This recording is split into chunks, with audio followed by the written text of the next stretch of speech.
आंदोलनस्थळी पोलिसांचा आता ताफा तैनात करण्यात आलेला आपण बघतोय गेल्या अगदी 14 दिवसांपासून मांजरी इथे आदिवासी वसतिगृहातील जी मुलं आहेत विद्यार्थी आहेत ते आंदोलन करतायत।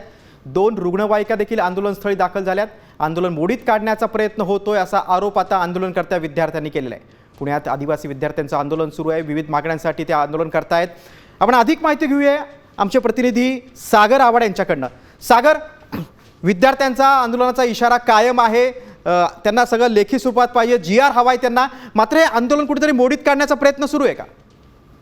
पाहिलं तर 16 दिवसापासून हे आंदोलन सुरू आहे आणि हे मोडीत काढण्याचा प्रयत्न केला जाऊ शकतो अशी शंका या विद्यार्थ्यांना आहे। आतापर्यंत पोलीस त्या ठिकाणी 3 ते 4 होते, मात्र आता त्या ठिकाणी 5 ते 6 पोलिसांच्या मोठ्या गाड्या, 5 ते 6 ॲम्ब्युलन्स आलेल्या आहेत आणि 300च्या वरती पोलीस जे आहेत ते आता त्या ठिकाणी दाखल झालेले आहेत। त्यामुळं या आंदोलनकर्त्यांना अशी शंका आहे की आमचं आंदोलन जे आहे ते आज रात्रीतून मोडीत काढलं जाऊ शकतं।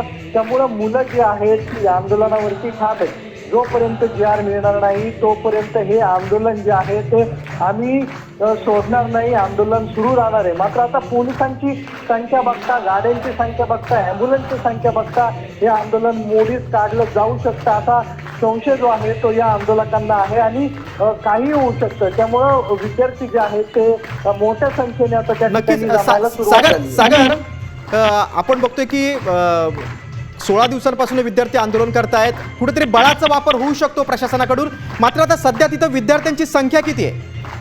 नक्की आपण जर पाहिलं तर हे हॉस्टेल जे आहे या मुलं आणि मुलींचं दोघांचं हॉस्टेल आहे। आता जर पाहिलं तर 250 ते 300 विद्यार्थी जे आहेत त्या ठिकाणी दाखल झालेले आहेत। मात्र हे आंदोलन जर मोडीत काढण्याचा प्रयत्न झाला तर हे सर्व लोक जे आहेत ते रस्त्यावरती उतरू शकतात।